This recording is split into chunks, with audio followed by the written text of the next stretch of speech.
Հայաստանի դպրոցականների թիմը 2 արծաթե եւ 3 բրոնզե մեդալ է նվաճել հուլիսի 4-ից 12-ը Կոլումբիայի Բուկարամանգա քաղաքում տեղի ունեցած ֆիզիկայի 56-րդ միջազգային օլիմպիադայում։ Այս մասին հայտնել են կրթության, գիտության, մշակույթի եւ սպորտի նախարարությունից։ Օլիմպիադան անցկացվել է փորձնական եւ տեսական փուլերով, մասնակցել են 91 երկրների 400-ից ավելի ներկայացուցիչներ։ Հուլիսի 13-ին խոշորը ողբերգական ավտովթար է տեղի ունեցել Գեղարքունիքի մարզում ժամը 15:50-ի սահմաններում Սևան Մարտունի գետափ ավտոճանապարհի 6.5 կիլոմետր հատվածում բախվել են BMW եւ Toyota մակնիշի ավտոմեքենաները։ Ըստ տեղեկությունների վթարի հետևանքով 6 հոգի տարբեր աստիճանի մարմնական վնասվածքներով տեղափոխվել են Սևան բժշկական կենտրոն։ Վիրավորներին առաջին օգնության են հասել քաղաքացիները, ապա Սևան բժշկական կենտրոնի շտապ օգնության բժիշկների հերթապահ խումբը։ Ըստ տեղեկությունների 6 ամսական երեխան մահացել է, բժիշկները պայքարում են մյուս 5 վիրավորների կյանքի համար։ Եվրամիությունը մեծահոգաբար Հայաստան եւս մեկ առաքելություն է ուղարկել անվտանգության եւ հիբրիդային սպառնալիքների խորհրդականներ Հայաստանի Հանրապետության իշխանություններին աջակցելու համար։ Այն գործարկվել է ընդհանուր արտաքին քաղաքականության եւ անվտանգության շրջանակներում, ասվում է Եվրամիության խորհրդի հայտարարության մեջ։ Եվրոպական աջակցությունները խոստումնալից են պայքար կիբեռնետիկ սպառնալիքների, օտարերկրյա տեղեկատվական մանիպուլյացիաների եւ միջամտության դեմ, պայքար անօրինական ֆինանսական հոսքերի դեմ։ Առաքելության սկզբնական տևողությունը սահմանվել է 2 տարի եւ այն կղեկավարի Կոսմին Գեորգե Դինեսկոն, որը նախկինում ղեկավարել է նմանատիպ կառույց Մոլդովայում։ Ավելի վաղ Ռուսաստանի Դաշնության արտաքին գործերի նախարարության ներկայացուցիչ Մարիա Զախարովան բազմիցս խոսել է այսպես կոչված հիբրիդային սպառնալիքների մասին, որոնք ենթադրում են փոխազդեցություն Մոսկվայի հետ։ Նա նաև նշել է, որ Եվրամիությունն իր ներկայիս վիճակում ի վիճակի չէ Հայաստանին առաջարկել որևէ այլ բան, քան տնտեսական լճացում, անմիտ սպառազինությունների մրցավազք եւ չափազանց վտանգավոր արկածներ։ Լրագրող Ալեքսանդր Լապշինը հայտարարել է, որ Եվրոպայի խորհրդի լրագրողների պաշտպանության հարթակը արձագանքել է իր Հայաստան մուտքի մերժման դեպքին եւ Հայաստանի իշխանություններից պաշտոնական պարզաբանում է պահանջել։ Լապշինի խոսքով Հայաստանի ներկայացուցիչներին մինչև 2026 թվականի օգոստոսի 12-ը ժամանակ է տրվել ներկայացնելու, թե ինչ հիմքով է իրեն մերժվել մուտքը Հայաստան։ Նրանք հույս ունեն, որ ես կհոգնեմ եւ կմոռանամ այս պատմությունը, բայց դա չի լինելու, ես պայքարելու եմ մինչև վերջ, ինչպես պայքարեցի Ադրբեջանի դեմ եւ հաղթեցի Միեդում, նշել է լրագրողը։ Լապշինը նաեւ է, որ Հայաստանի իշխանությունները մինչ այժմ չեն պատասխանել իր փաստաբանների հարցադրումներին ուղղված ազգային անվտանգության ծառայության եւ գլխավոր դատախազությանը։ Երևանի քաղաքապետ Տիգրան Ավինյանի որոշմամբ նշանակվել է Մալաթիա Սեբաստիա վարչական շրջանի ղեկավար, այս մասին հայտնել է Սաշա Կատվալյանը։ Այսօրվանից դադարեցնում եմ իմ պաշտոնավարումը որպես Երևանի աղբահանություն եւ սանիտարական մաքրում համայնքային հիմնարկի տնօրեն, նշել է Կատվալյանը։ Օրեր առաջ Մալաթիա Սեբաստիա վարչական շրջանի ղեկավար Ռոմիկ Մխիթարյանը հայտարարել էր, որ դադարեցնում է վարչական շրջանի ղեկավարի իր գործունեությունը։ Մամուլում գրում էին, որ Կատվալյանը պաշտպանության նախարար Սուրեն Պապիկյանի համակուրսեցին է, նաեւ մտերիմ է Տիգրան Ավինյանի հետ։ Նրան Մալաթիա Սեբաստիա համայնքի ղեկավարի պաշտոնից ազատել են 2022 թվականի հոկտեմբերին զոհվածների ծնողներին քարշ տալով եռաբլուրից հեռացրած ոստիկաններին քննադատելու համար։ Երևանի քաղաքապետ Տիգրան Ավինյանի որոշման համաձայն Տիգրան Գաբրիելյանն ազատվել է Շենգավիթ վարչական շրջանի ղեկավարի պաշտոնից, այս մասին տեղեկանում են քաղաքապետարանից։ Որոշման համար իրավական հիմք են հանդիսացել Հայաստանի Հանրապետության աշխատանքային օրենսգրքի 109-րդ հոդվածի 3-րդ մասի 4-րդ կետը, 112-րդ հոդվածը, 130-րդ հոդվածի առաջին մասը, Երևան քաղաքում տեղական ինքնակառավարման մասին օրենքի 52-րդ հոդվածի առաջին մասի 7-րդ կետը, հանրային ծառայության մասին օրենքի 6-րդ հոդվածի 5-րդ մասը եւ որպես հիմք է ընդունվել Տիգրան Գաբրիելյանի դիմումը։ Գաբրիելյանը 2026 թվականի հուլիսի 10-ից ազատվել է Երևանի Շենգավիթ վարչական շրջանի ղեկավարի պաշտոնից։ Նրա աշխատանքային վերջին օրն է համարվել հուլիսի 9-ը։ Երևանի Շենգավիթ վարչական շրջանի ղեկավարի պարտականությունների կատարումը վերապահվել է նույն վարչական շրջանի ղեկավարի տեղակալ Վիգեն Չիլինգարյանին։ Վրաստանի վարչապետ Իրակլի Կոբախիձեն հայտարարել է, եթե Ռուսաստանը չի ճանաչում Վրաստանի ինքնիշխանությունը նրա տարածքի 20%-ի նկատմամբ, ապա Եվրամիության արտաքին քաղաքականության բարձր ներկայացուցիչ Կայա Կալասը չի ճանաչում երկրի ինքնիշխանությունը նրա տարածքի 100%-ի նկատմամբ։ Նրա խոսքով սա լիովին ամոթալի վերաբերմունք է Վրաստանի նկատմամբ։ Կոբախիձեն ընդգծել է Վրաստանի ժողովրդի կամքը չճանաչելն ու դրան հակադրվել է եվրոպացի բարձրաստիճան պաշտոնյայի կողմից չափազանց լուրջ երևույթ է։ Նա այս հայտարարությունը արել է մեկնաբանելով Կալասի Բրյուսելում հնչեցրած խոսքերը։ Ավելի վաղ Կալասը հայտարարել էր Եվրամիությունը ցանկանում է աջակցել ոչ թե Վրաստանի կառավարությանը, այլ վրաց ժողովրդին։ Եմենի զինված ուժերը հայտարարել են հարվածել են Սանայի միջազգային օդանավակայանի թռիչքուղուն, որը վերահսկվում է Անսար Ալլահ հութիական շարժման կողմից։ Պաշտպանության նախարարության տվյալներով հութիները արգելել են Եմենի ազգային ավիացիային օգտագործել օդանավակայանը եւ պնդել են, որ իրանական ինքնաթիռը մուտք գործի երկրի օդային տարածք։ Գերատեսչությունը նշել է, հենց այդ պատճառով է իրականացվել հարվածը թռիչքուղու ուղղությամբ։ Հարվածից առաջ իշխանությունները կոչ էին արել անհապաղ տարհանել օդանավակայանը եւ չմոտենալ տարածքին։ Պաշտպանության նախարարությունը նաեւ հայտարարել է, պատրաստ է կանխել ցանկացած օդանավի մուտքը, որը կփորձի խախտել երկրի օդային տարածքը ազգային ինքնիշխանությունը պաշտպանելու նպատակով։ Իրանի արտգործնախարարության խոսնակ Էսմայել Բաղային հայտարարել է, Թեհրանը երբեք չի խախտել ԱՄՆ-ի հետ ձեռք բերված պայմանավորվածությունները, իսկ դրանց չկատարման պատասխանատվությունը կրում է Վաշինգտոնը։ Նրա խոսքով Իրանը բոլոր բանակցությունների ընթացքում գործել է պատասխանատվությամբ եւ երբեք չի եղել պայմանավորվածությունների խախտման նախաձեռնողը։ Բաղային ընդգծել է, Թեհրանը շարունակելու է առաջնորդվել պարտավորության դիմաց սկզբունքով։ Նա հայտարարել է, եթե ԱՄՆ-ը շարունակի խախտել իր պարտավորությունները, Իրանը նույնպես զերծ կմնա ստանձնած պարտավորությունների կատարումից։ Բացի այդ, Իրանի ԱԳՆ ներկայացուցիչը կրկնել է, Թեհրանի գործողությունները տարածաշրջանում ուղղված են եղել բացառապես ամերիկյան ռազմական օբյեկտների դեմ, իսկ Հորմուզի նեղուցը երբեք չի թույլատրվի վերածել Իրանի անվտանգության համար սպառնալիքի աղբյուրի։ Լեհաստանի պաշտպանության նախարարության ղեկավարի տեղակալ Ցեզարի Տոմչիկը հայտարարել է, Վարշավան Ուկրաինային փոխանցել է Պատրիոտ հակաօդային պաշտպանության համակարգերի համար նախատեսված 3-ից մինչև 9 հրթիռ։ Նրա խոսքով մատակարարումը իրականացվել է 2026-ի գարնանը ՆԱՏՕ-ի մի շարք երկրների համատեղ ռազմական օգնության փաթեթի շրջանակում։ Տոմչիկը նշել է, Լեհաստանը ԱՄՆ-ի ստացել է երաշխիքներ, ըստ որոնց սպառնալիքի դեպքում փոխանցված հրթիռները կփոխհատուցվեն տասնապատիկ չափով։ Գերմանիայի արտգործնախարարությունը կանչել է Բերլինում Ռուսաստանի դեսպան Սերգեյ Նեչաևին կապված ենթադրյալ կիբերհարձակումների հետ։ Բերլինի պնդմամբ այդ գործողությունները ուղղված են եղել Գերմանիայի, Եվրամիության անդամ երկրների եւ Ուկրաինայի դեմ։ Գերմանիայի ԱԳՆ-ն հայտարարել է, նման կիբերհարձակումները անընդունելի են եւ դրանց կարձագանքի վճռականորեն։ Գերատեսչության հայտարարության համաձայն քննարկվում է նաեւ լրացուցիչ պատժամիջոցների սահմանման հնարավորությունը։ Միաժամանակ պաշտոնապես ընդգծվել է Ռուսաստանի դեսպանի ներկայացվել է Գերմանիայի հստակ դիրքորոշումը այս հարցի վերաբերյալ։ Բլումբերգի սյունակագիր Մարկ Չեմպիոնը հայտնել է, Անկարայում անցկացված ՆԱՏՕ-ի վերջին գագաթնաժողովը բացահայտել է Թրամփի ավելի խորքային հակակրանքը դաշինքի նկատմամբ։ Նրա գնահատմամբ Թրամփի դժգոհությունը չի սահմանափակվում միայն անդամ երկրների պաշտպանական ծախսերով եւ վերաբերում է հենց ՆԱՏՕ-ի գոյության նպատակահարմարությանը։ Չնայած գագաթնաժողովի ավարտին ԱՄՆ նախագահը դրական է արտահայտվել դաշինքի մասին, հոդվածագիրը նշում է, ռազմական պլանավորողների համար այդ իրավիճակը դժվար է հաջողություն համարել։ Հոդվածում ընդգծվում է, նույնիսկ պաշտպանական ծախսերը ՀՆԱ-ի 5%-ի հասցնելու որոշումը չի փոխել Թրամփի վերաբերմունքը։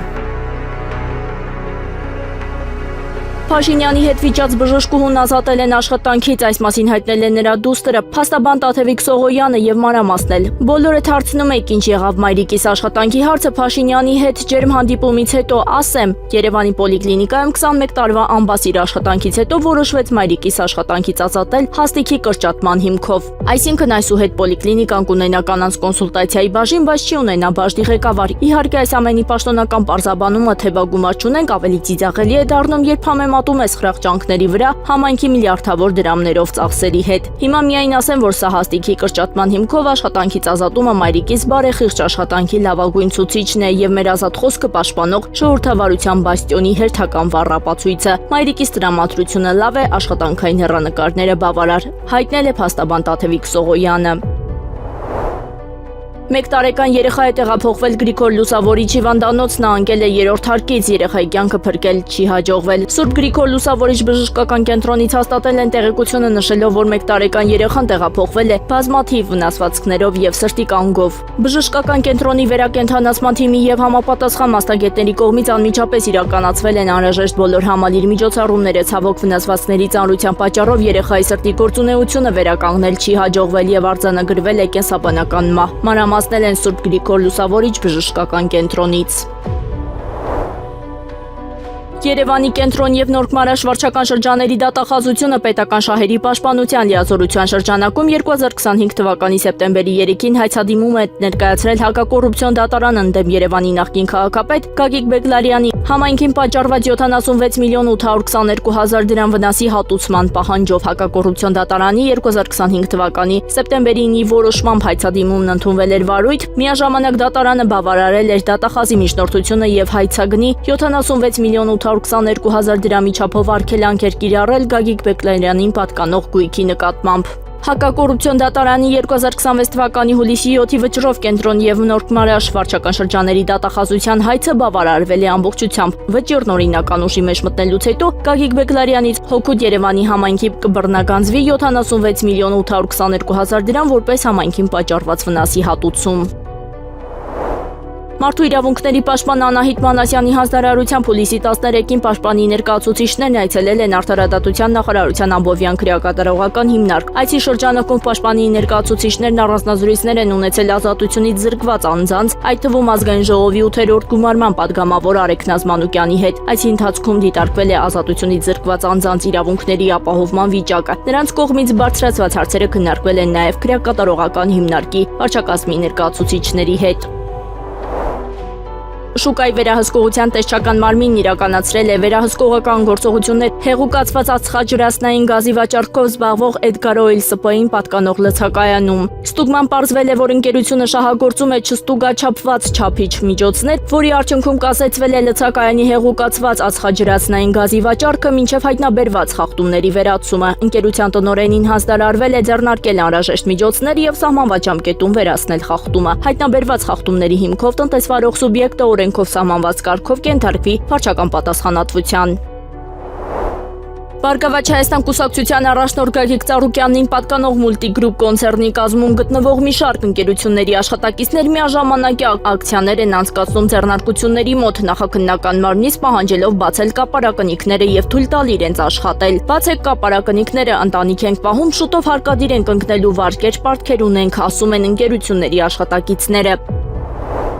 Երևանի Արարատ կոնյակի գինու օղու կոմբինատում զբոսաշրջային ակտիվ սեզոնի ընթացքում տասնյակ խմբեր չեն կարողանում մասնակցել նախատեսված էքսկուրսիաներին, քանի որ գործարանը փակ է։ Այս մասին հայտնել է կոմբինատի էքսկուրսիաների բաժնի պետ Նինա Ազիզյանը։ Նրա խոսքով խոսքը ոչ թե մի քանի, այլ շուրջ 80-ից 100 հոգանոց զբոսաշրջային խմբերի մասին է, որոնք գալիս են գործարան, սակայն փակ լինելու պատճառով ստիպված են հեռանալ։ Սա վնասում է ոչ միայն գործարանին, այլև պետությանը, քանի որ զբոսաշրջության ամենաակտիվ շրջանում Հայաստանը կորցնում է զբոսաշրջային եկամուտ, նշել է Ազիզյանը։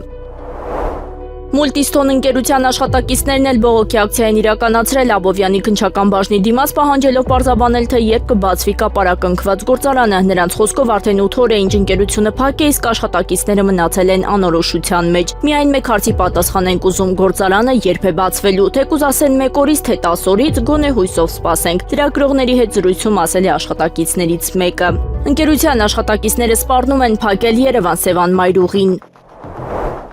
Իրանի արտաքին գործերի նախարարության խոսնակ Էսմայել Բաղային հայտարարել է, Թեհրանը հարվածներ չի հասցրել Պարսից ծոցի որևէ երկրի։ Նրա խոսքով Իրանի բոլոր գործողություններն ուղղված են բացառապես տարածաշրջանում գտնվող ԱՄՆ ռազմական բազաների դեմ։ Բաղային հիշեցրել է, Իրանը բազմիցս կոչ է այլ հարևան երկրներն թույլ չտալ ԱՄՆ-ին օգտագործել իրենց տարածքը Իրանի դեմ ռազմական գործողությունների համար։ Նա ընդգծել է, Թեհրանը չի ցանկանում հակամարտություն տարածաշրջանի պետությունների հետ։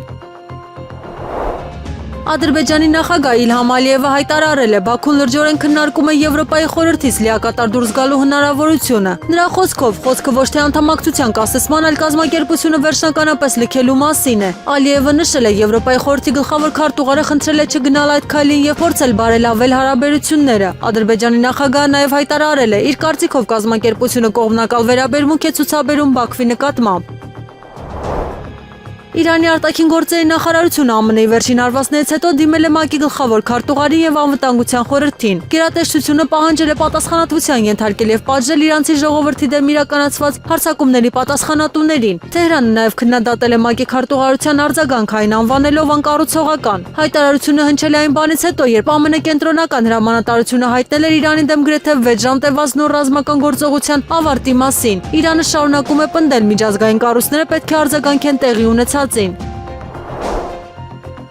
Bloomberg-ը հայտնում է, Իրանի եւ ԱՄՆ-ի միջև լարվածության սրման ֆոնին բեռնատար նավերը սկսել են Հորմուզի նեղուցով անցնել անջատված տրանսպոնդերներով։ Վերլուծաբանների տվյալներով հուլիսի 12-ին ոչ մի նավ բաց կերպով չի անցել նեղուցով։ Միաժամանակ 6 առևտրային նավ անցել առանց իր դիրքը հեռարձակելու։ Նավերի սեփականատերերը նման քայլի են դիմել անվտանգության եւ երթուղիների վերահսկողության շուրջ անորոշության պատճառով։ Վերջին անգամ նավերը բաց կերպով անցել էին ԱՄՆ-ի կողմից սահմանված հարավային միջանցքով անցյալ չորեքշաբթի, իսկ շաբաթ օրը մի քանի նավ օգտվել էին Իրանի կողմից նշանակված հյուսիսային երթուղուց։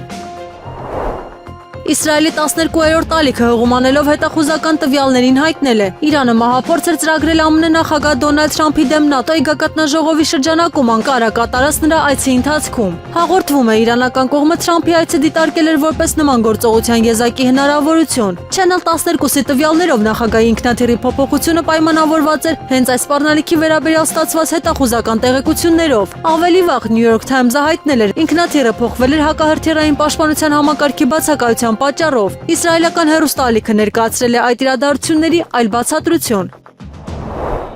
Իրանի արտաքին գործերի նախարարության խոսնակ Էսմայել Բաղային հայտարարել է. Թեհրանը թույլ չի տա, որպեսզի Հորմուզի նեղուցը դառնա Իրանի անվտանգության սպառնալիքների աղբյուր։ Նրա խոսքով ԱՄՆ-ի հայտարարությունները առևտրային նավերի ռազմական ուղեկցության վերաբերյալ ցույց են տալիս Վաշինգտոնի ցանկությունը պահպանել տարածաշրջանային անկայունությունը։ Բաղային ընդգծել է, Իրանը հետևողականորեն պաշտպանում է իր ազգային անվտանգությունը։ Նա նշել է, Հորմուզի շուտ ստեղծված իրավիճակը չի կարող օգտագործվել Իրանի դեմ ճնշման գործիք դարձնելու համար։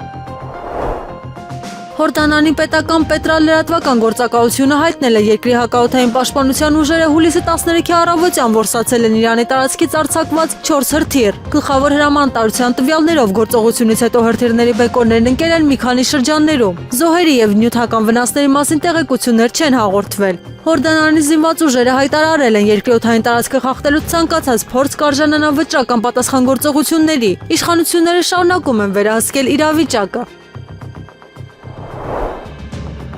ԱՄՆ կենտրոնական հրամանատարությունը հայտարարել է, Իրանի դեմ վերջին գործողությունների ընթացքում առաջին անգամ կիրառվել են ծովային անօդաչու թռչող սարքեր։ Օգտագործվել են ինչպես սովորական, այնպես էլ ծովային անօդաչու համակարգեր։ Հրամանատարությունը չի հրապարակել այդ միջոցների կիրառման արդյունավետության կամ հարվածների մասշտաբի վերաբերյալ մանրամասներ։ Միաժամանակ ԱՄՆ-ն կրկին հայտարարել է, Իրանը չի վերահսկում Հորմուզի նեղուցը։ Իսրայելը պատրաստվում է Իրանի դեմ հնարավոր ռազմական գործողության, այս մասին հայտարարել է երկրի պաշտպանության նախարար Իսրայել Կացը։ Նրա խոսքով Իսրայելի վարչապետը բանակին հանձնարարել է նախապատրաստվել Իրանի Իսլամական Հանրապետության դեմ հնարավոր ռազմական գործողություններին։ Իսրայելական զինված ուժերը համապատասխան հրահանգներ են ստացել գնահատելու հնարավոր սցենարներն ու պատրաստ լինելու դրանց իրականացմանը։ ԱՄՆ նախագահ Դոնալդ Թրամփը հայտարարել է, Իրանի ներկայացուցիչները համաձայնել են ամերիկյան իշխանությունների համար կատարյալ գործարքի, սակայն մեկ ժամ անց հարվածել են Հորմուզի նեղուցում գտնվող նավին։ Նրա խոսքով Իրանը զիջել էր բոլոր հարցերում, սակայն բանակցությունների ավարտից անմիջապես հետո անօդաչու թռչող սարքի արձակել նավի ուղղությամբ։ Թրամփը նաև նշել է, Հորմուզի նեղուցը շարունակում է բաց մնալ նավագնացության համար։ Կատարի արտաքին գործերի նախարարությունը հայտարարել է, երկիրն իրեն իրավունք է վերապահում պատասխան գործողություններ ձեռնարկել Իրանի հրթիռային հարվածների կապակցությամբ։ ՄԱԿ-ի կանոնադրության 51-րդ հոդվածի համաձայն Դոհան ընդգծել է, կձեռնարկի բոլոր անհրաժեշտ միջոցները իր ինքնիշխանությունը, անվտանգությունն ու քաղաքացիներին պաշտպանելու համար։ Կատարի իշխանությունները Իրանի վրա են դնում այդ հարձակումների եւ դրանց հետևանքների ամբողջ իրավական պատասխանատվությունը։ ԱԳՆ-ն նաև խստորեն դատապարտել է Հորդանանի, Արաբական Միացյալ Էմիրությունների, Բահրեյնի, Օմանի եւ Քուվեյթի տարածքներին հասցված հարվածներ, դրանք որակելով որպես սուվերենության կոպիտ խախտում։ Միաժամանակ Դոհան կոչ է արել անհապաղ դադարեցնել ռազմական գործողությունները եւ վերադառնալ դիվանագիտական երկխոսությանը։ ԱՄՆ զինված ուժերը հարվածներ են հասցրել իրանական հրթիռային համակարգերին, հակաօդային պաշտպանության համալիրներին եւ Իսլամական հեղափոխության պահապանների կորպուսի մոտորանավակներին Հորմուզի նեղուցի շրջանում։ Այս մասին հայտնել է Axios-ի լրագրող Բարակ Ռավիդը, հղում անելով ԱՄՆ վարչակազմի ներկայացուցչին։ Նրա փոխանցմամբ հարվածներն ընդգրկել են մի շարք ռազմական թիրախներ։ Գործողությունը կապված է Հորմուզի նեղուցում ստեղծված լարված իրավիճակի հետ։ ԱՄՆ պաշտոնական կառույցները շարունակաբար հետևում են տարածաշրջանում զարգացումներին։ Յուլիա Սվիրիդենկոն պաշտոնապես հաստատել է հրաժարական է տալիս Ուկրաինայի վարչապետի պաշտոնից։ Նա շնորհակալություն է հայտնել կառավարության ողջ թիմին համատեղ աշխատանքի համար եւ նշել հպարտ է կառավարությունը գլխավորելու հնարավորության համար։ Ավելի վաղ Ուկրաինայի առաջնորդ Վոլոդիմիր Զելենսկին հայտարարել էր նախարարների կաբինետում եւ վարչապետի պաշտոնում փոփոխություններ իրականացնելու մտադրության մասին։ Սվիրիդենկոյի հրաժարականը հաստատում է սպասվող կադրային փոփոխությունների մեկնարկը։ Ուկրաինայի իշխանությունները դեռ չեն հայտնել, թե ով կզբաղեցնի վարչապետի պաշտոնը։ ԱՄՆ զինված ուժերը իրանական Քեշմ կղզու ուղղությամբ արձակել են 10-ից 11 հրթիռ։ Կղզու նահանգապետ Հոսեյն Ամիր Թեյմուրին հայտնել է, հարվածների թիրախները բացառապես ռազմական օբյեկտներ էին։ Նրա խոսքով հարձակման հետևանքով զոհեր չեն գրանցվել։ Ավելի վաղ ԱՄՆ կենտրոնական հրամանատարությունը հայտարարել էր, Իրանի տարածքում հարվածել է շուրջ 140 թիրախի՝ ի պատասխան Հորմուզի նեղուցում առևտրային նավի դեմ իրականացված գործողության։ Իրանը իր հերթին հրթիռային հարվածներ է հասցրել Մերձավոր Արևելքում գտնվող ամերիկյան օբյեկտներին, իսկ մի շարք երկրներ հայտարարել են օդային հարձակումների հետ մղման մասին։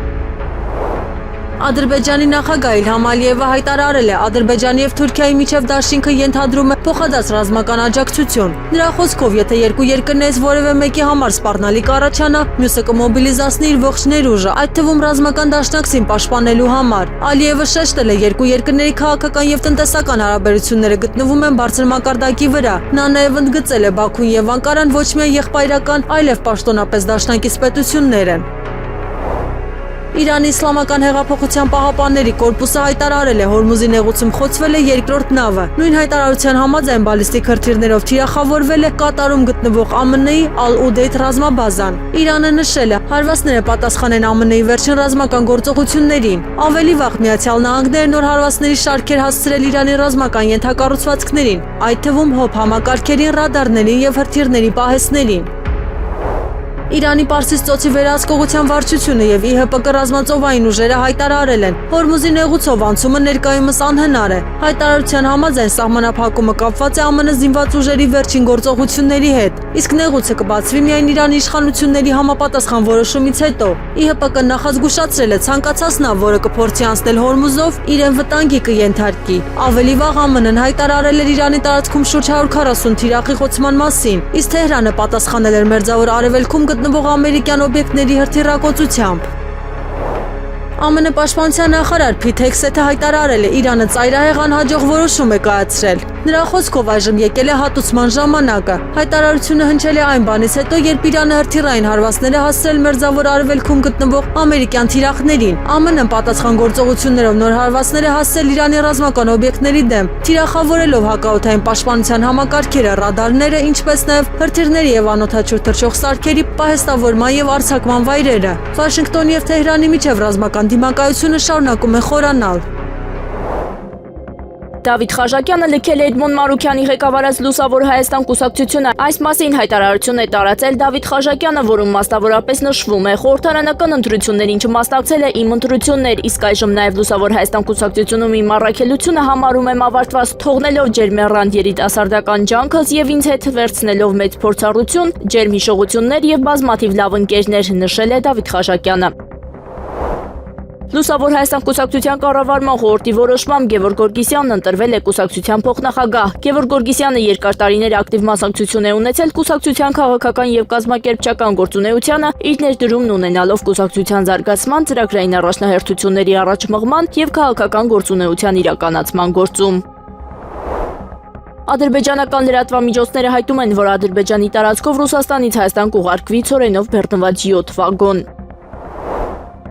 Ազգային ժողովի նախագահ Ալեն Սիմոնյանը հուլիսի 10-ին կարգադրություն է ստորագրել, որով ազգային ժողովի աշխատակազմի պետական ծառայողներին խրախուսել է միանվագ դրամական պարգևատրմամբ։ Ըստ ազգային ժողովի կայքի վերջին 15 օրվա ընթացքում սա Ալեն Սիմոնյանի պարգևատրման մասին երրորդ որոշումն է։ Նշեք, որ Ալեն Սիմոնյանը պարգևատրման մասին եւս մեկ որոշում ստորագրել է հուլիսի 2-ին, այդ անգամ սահմանադրության օրվա առթիվ նա ազգային ժողովի պատգամավորներին, ազգային ժողովի աշխատակազմի պետական ծառայողներին եւ աշխատողներին խրախուսել է միանվագ դրամական պարգևատրմամբ։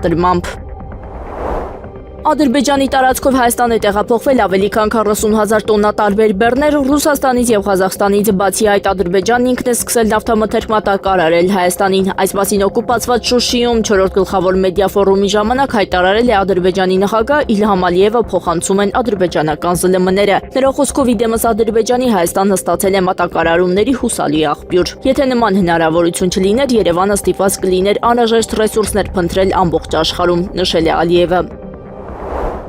Մեզ համար Հայաստանը պարզապես ինքնիշխան պետություն չէ, Հայաստանին Ռուսաստանի հետ հատուկ հարաբերություններ են կապում ընդհանուր պատմության, համատեղ ընտանիքների, նախագծերի, բիզնեսի, ճակատագրերի միահյուսման շնորհիվ, ասել է Ռուսաստանի Դաշնության արտաքին գործերի նախարարության պաշտոնական ներկայացուցիչ Մարիա Զախարովան, բլոգեր Օլգա Բլագովեշչենսկայային տված հարցազրույցում։ Մեր կողմից միշտ եղել է միայն օգնություն, աջակցություն, որոնք իմ կարծիքով կապված են եղել ինչպես աշխարհաքաղաքական բաղադրիչների հետ, ինչպես ասում են դիվանագետները, այնպես էլ նրա, ինչ ես անվանում եմ սեր ժողովուրդների մշակույթների անկեղծ սերը, փոխներթափանցումը, ահա այդ իրական կապերը, ասել է Զախարովան։ Նա հիշեցրել է Ռուսաստանի նախագահ Վլադիմիր Պուտինի անձնական ներդրման մասին բարդ ժամանակահատվածներում, մասնավորապես արյունալի պատերազմների ընթացքում։ Նա նաև նշել է երկրների փոխգործակցությունը տնտեսության, էներգետիկայի, արդյունաբերության ոլորտներում։ Ադրբեջանի նախագահ Իլհամ Ալիևը պատմել է, թե երբեն է Ադրբեջանի եւ Եվրահանձնաժողովի միջև հարաբերությունները լիովին խզվել։ Ինչ վերաբերում է Եվրոպական հանձնաժողովի եւ Եվրոպայի խորհրդի խորհրդարանական վեհաժողովի հետ հարաբերություններին, ապա դրանց միջև շատ մեծ տարբերություն կա։ Մենք Եվրոպական հանձնաժողովի հետ տարբեր հարաբերություններ ենք ունեցել։ Այն ժամանակաշրջանում, երբ Եվրոպական դիվանագիտության ղեկին պարոն Բորելն էր, Եվրոպական հանձնաժողովի եւ Ադրբեջանի միջև հարաբերությունները գործնականում լիովին խզվեցին։ Պարզվեց, որ Ժոզեփ Բորելը կապեր է պահպանել որոշ կոռումպացված անձանց հետ, այդ թվում միջազգային քրեական դատարանի նախկին դատախազ պարոն Օկամպոյի հետ։ Պարզվեց, որ նա ֆինանսավորվել է ռուս-հայ օլիգարխի կողմից, որը ներկայումս Հայաստանում տնային կալանքի տակ է։ Եվրոպական հանձնաժողովի կազմում գործում էր խոշոր հակաադրբեջանական խումբ եւ մենք հուսով ենք, որ պարոն Բորելը վերջնականապես հեռացել է քաղաքականությունից, ասել է Ադրբեջանի նախագահը Շուշիի 4-րդ գլոբալ մեդիա ֆորումի բացման ժամանակ։ Ուժեղ Հայաստան դաշինքի ներկայացուցիչ Նարեկ Կարապետյանն էլ անդրադառնալով Ալիևի հայտարարությանը նշել է. Ալիևն այսօր հայտարարել է, թե Եվրոպայի խորհրդում գործում էր մեծ հակաադրբեջանական խումբ, պարզել է, որ Ժոզեփ Բորելը հարաբերություններ է պահպանել որոշ անձանց, այդ թվում միջազգային դատարանի դատավոր պարոն Օկամպոյի հետ, պարզվել է, որ նա ֆինանսավորվել է հայկական օլիգարխի կողմից, ով ներկայումս տնային կալանքի տակ է գտնվում Հայաստանում, հայտարարել է Ալիևը։ Այդ որ հայ գործարարն է Հայաստանում տնային կալանքում, ումից բողոքում է թե Ալիևը, թե իր պրոքսի Փաշինյանը, նշել է Նարեկ Կարապետյանը։ Եղանակը առաջիկա օրերին հուլիսի 13-ի, 16-ի եւ 17-ի կեսօրից հետո առավելապես հյուսիսային շրջաններում սպասվում է կարճատև անձրև եւ ամպրոպ։ Հուլիսի 14-ից 15-ը սպասվում է առանց տեղումների եղանակ։ Օդի ջերմաստիճանը հուլիսի 13-ից 14-ն աստիճանաբար նույնքան կբարձրանա։ Արարատյան դաշտում նշված օրերին օդի ջերմաստիճանն է ապես չի փոխվի։